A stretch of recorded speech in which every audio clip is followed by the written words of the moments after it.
good gracious, good goodness, God. Good claw, mano.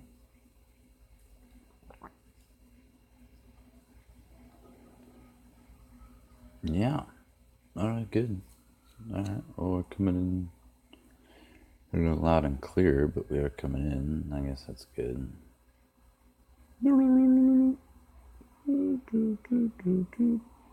Squad. Of course, this is when the wailers tear through, screaming their cries of agreeance or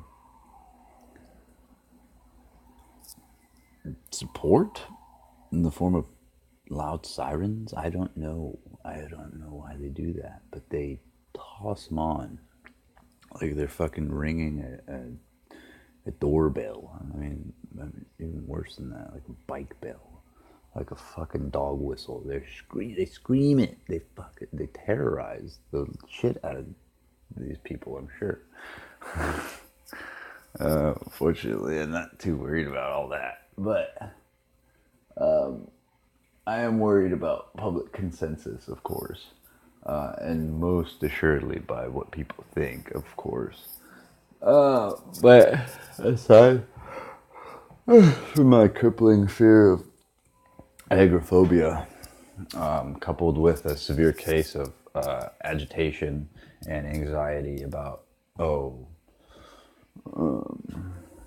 society at large, I suppose, and dumbass nomenclature and popular culture and fucking all stupid shit included.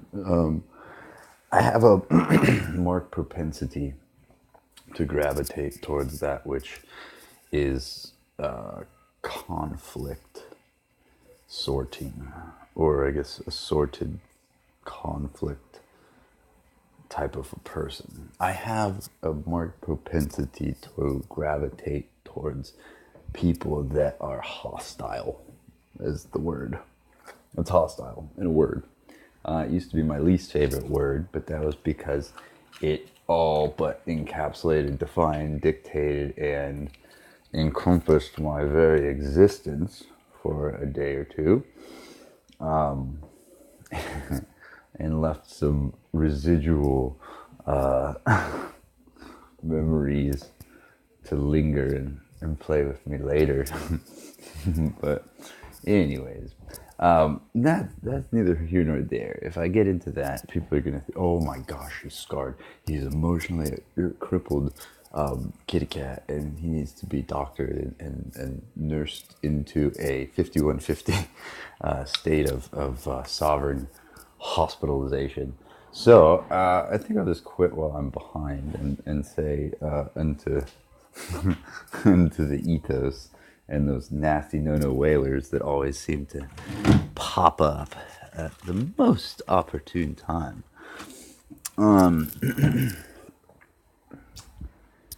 We do what we can. Ooh, titties. There are titties on TV right now. Wow, who would have thought? Is it HBO? It's HBO Titty Time? Or is this even HBO Titty Time or no? I don't know. Teens? Oh gosh. Watch What Happens Live. That's the name. Oh, hey, live. Look. What? What's going on here? I don't know. What? In the butt. What? I said, what? Huh?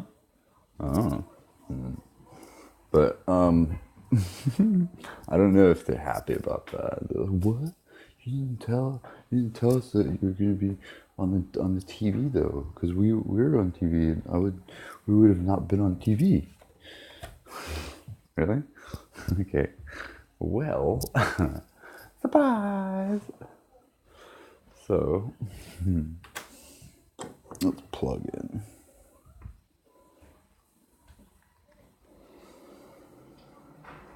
Everybody trying to get famous off somebody else these days.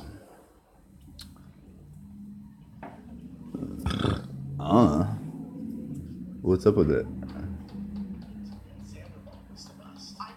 He committed, and he looked good. I mean, he's the prettiest of the guys, right? It's the happiest I've ever seen him. Really? Bliss. Pure bliss. Pure bliss. And Sandoval wins it. Okay, I like it. Very good. Finally, it would be blasphemous for Wendy to come to the clubhouse without McClendon, her opinion on the latest Bravo blow-up. McClendon, her opinion? Are you sir, Wendy? What was going through your mind when Jax was crying, apologizing to Stassi about all the bad things he's done to her? That was the worst bit of community theater I have ever seen. Really? Wanted to tell, what is the girlfriend's name? Brittany. Get up, set the table on fire, go back home to your mother, and never look back. We obviously know that Katie and Schwartz go through with the wedding, but what did you think about all their arguing in New Orleans? I thought, there's no way this is going to happen. There's no reason for this to happen. He called her dude and tried to high-five her by way of an apology. No.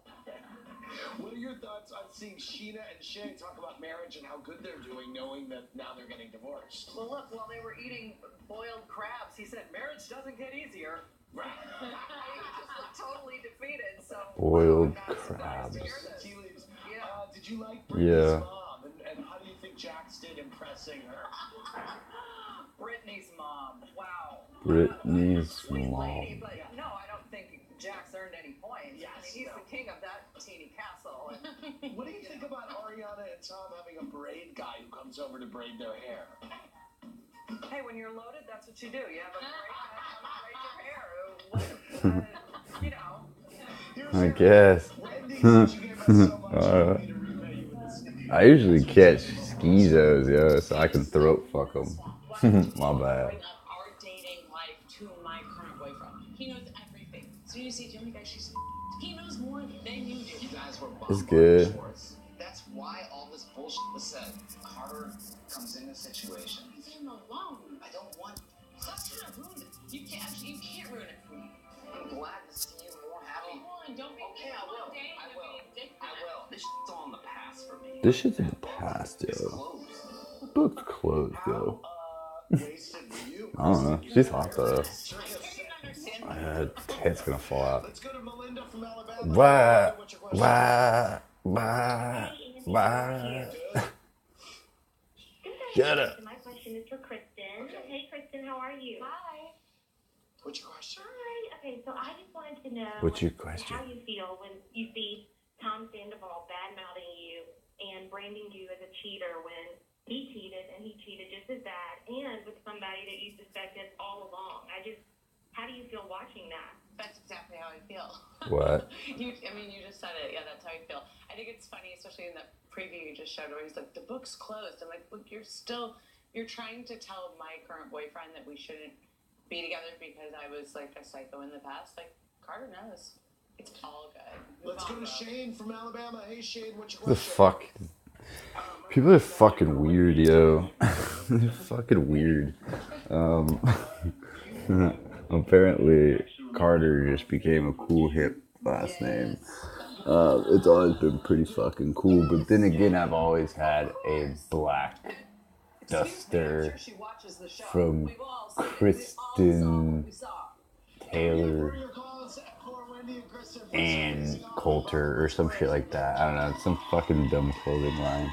But yeah, I've had a few Kristens give me this shit before, so it's not really anything new for me. But it still phases me nonetheless every time it happens. Anyways, yeah, that's all I have to say about that. I don't know why I'm watching this, but it's fucking retarded. I should turn it off. Just a minute. So, I thought that I would try something. This is kind of like a thought experiment. This is kind of a sign of the times to come, I hope. Because, just like this commercial is alluding to by trying to sell us some sort of fucking blueberries or a dollop of blueberries or something like that. if you're not saving, you're spending. If you're not working, you are laxing. If you're not improving, you're declining. If you're not growing, then you're decaying. And if you're not living, well, then you might as well fall asleep and nap it out until you figure out what to do. Because first rule of Fight Club is when in doubt, pinky's out. The second one is when in doubt, nap it out. You know? And it's magic. It's like it's magic. Because you wake up and, oh, I feel so much better. Oh my gosh. Like that. Because that's how you wake up in spurts of spurting, of waking up. And that's usually how most people do. Anyways, so if you're not doing one of those two options and you're not napping, which means that you are essentially trying to play dead, I guess, but like in a very convincing method. It is the cousin of death, and it is the first step. But quite honestly, you can hear up the ghost, yo, and just sleeping, getting a little bit of sleepy time. And you never know the difference. I mean, it's basically what happens is you get whisked away to Neverland, or as I refer to it, the 36 chamber, where, you know, other parts of your brain aren't active during the day, and you're conscious, and your forethought, and your actual reality that you're responsible for decision making and cognition, and, you know, grouping into categories, colors and smells and shapes. All of those get put off to the side or minimized, and then whoop, a whole nother dark web pops open. And just as the peak of the iceberg is all that's visible along the calm surface, about 75% of that iceberg, which is your mind, resides underneath the water, underneath the line of sight, or underneath the sight of recognition, or what you don't usually use. And that is where the bulk of your strength and power as a person actually resides. Is it's not in your forethought, it's not on top of your head, it's not on the tip of your tongue, it's not in your mouth or the taste or the hand or the sight. It's not in the ears or in the sounds. It's actually in the potential that is in your noggin. And it's really fun to talk about because you get lucid, or at least I do, almost kind of giddy and childish and silly just even talking about it, because it's so fanciful and it's so ethereal.